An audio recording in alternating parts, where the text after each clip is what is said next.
What is stormwater? Stormwater is a term used to describe water that originates during natural precipitation events, such as a rainstorm. It's also used to describe water that originates from melting snow. Stormwater that does not soak into the ground becomes surface runoff and flows into surface waterways, such as creeks and rivers, or is channeled into roadside ditches or storm sewers. All soil types have water runoff. The soil can only absorb a small amount of water during a rain event. The rest of the water runs off the property. The amount of water runoff increases if the soil is already saturated. Water runoff also increases during the winter months when the ground is frozen.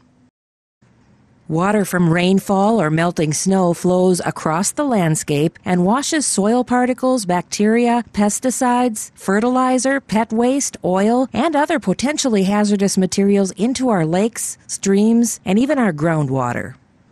This type of pollution is called nonpoint source pollution, or polluted runoff. Contaminated surface runoff from rain and melting snow is the #1 cause of Wisconsin's water quality issues and comes from various activities in our daily lives, including fertilizing our lawns, driving and maintaining our cars, and building construction. Contaminated runoff contributes to the destruction of fish and wildlife habitat, reduces the quality of our drinking water, causes stream and harbor erosion, and lowers the quality of many recreational uses of our lakes and waterways. It is degrading or threatening natural wetland areas, up to 40% of our streams and 90% of our inland lakes, many of the harbors and coastal waters of the Great Lakes, as well as Wisconsin's groundwater resources. Water runoff occurring in more urban areas contain a mixture of pollutants washed from parking lots, rooftops, lawns, and other areas.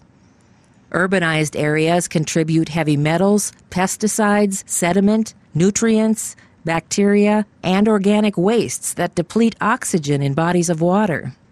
Although municipal storm sewer systems efficiently control water volume and greatly reduce flooding, they also efficiently transport polluted runoff directly into our streams, rivers nearby, and lakes without fully treating the water runoff.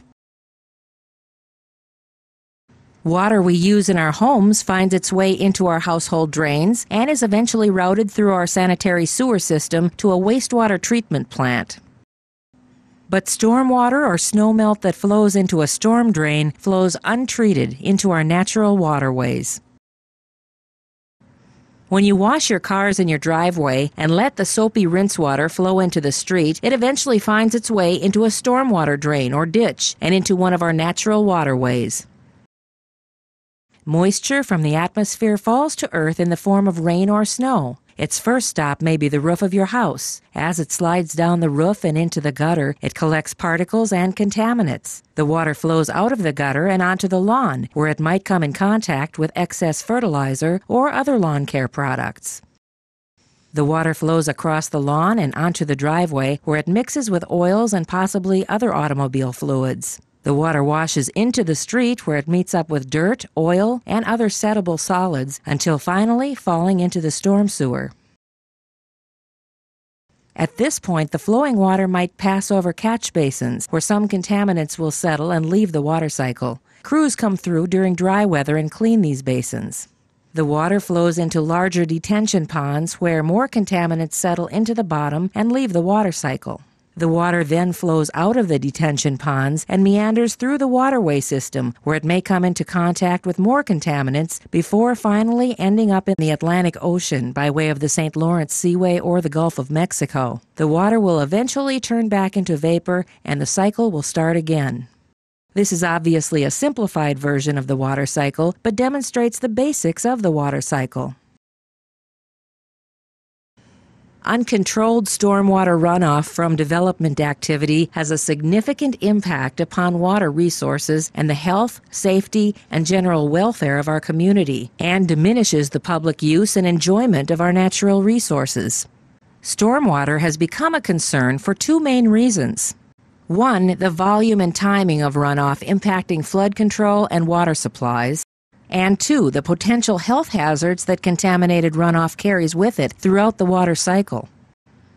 Because areas of development have more impervious surfaces, such as parking lots, roads, and buildings that do not allow rain to infiltrate into the ground, more runoff is generated per surface area than in less developed areas. This additional runoff causes stream and river erosion as well as flooding when the stormwater collection system is overwhelmed by additional flow.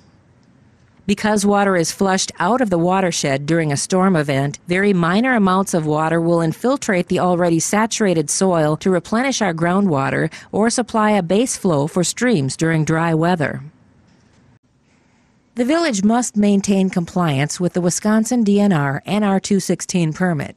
A wealth of information regarding this permit can be found at the DNR website. Visit www.dnr.wi.gov. Then simply type in a search for stormwater management.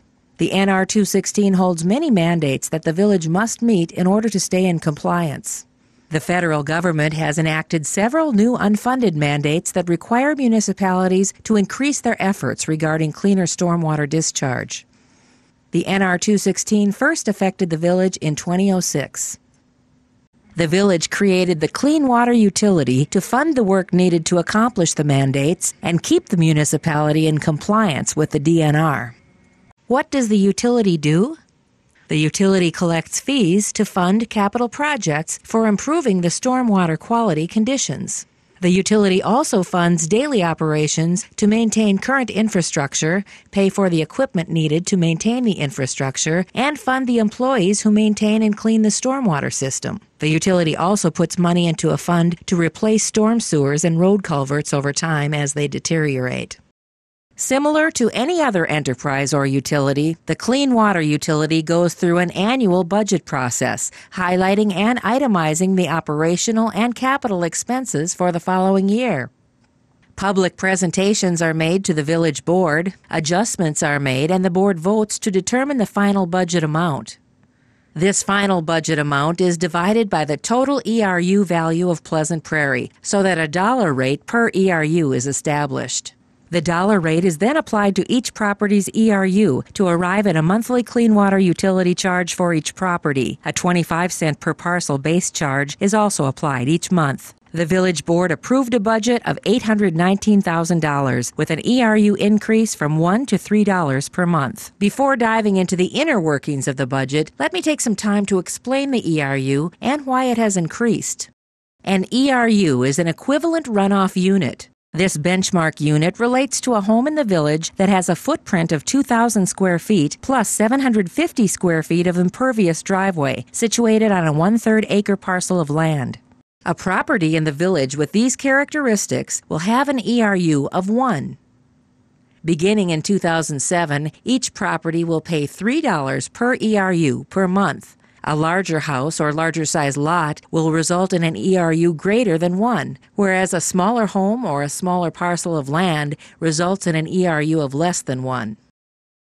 The calculations that determine each property's ERU take into consideration the impervious area or footprint of the house, as well as the parcel size and land cover. These considerations are then compared to our standard benchmark of a 2,000 square foot footprint on a 1/3 acre parcel of land.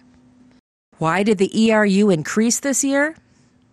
2006 was the first year of the Clean Water Utility, and the village board decided to only fund daily operations and not any capital projects. This could be accomplished with a rate of $1 per ERU, but generated only enough money to pay for mandated daily operating maintenance of the utility. The 2007 budget of $3 per ERU will fund day-to-day operating expenses and system maintenance, as well as vehicles and equipment replacement, some capital projects, new federally mandated water quality programs, plus initiate a fund to draw on to replace older storm sewer pipes and stormwater basins.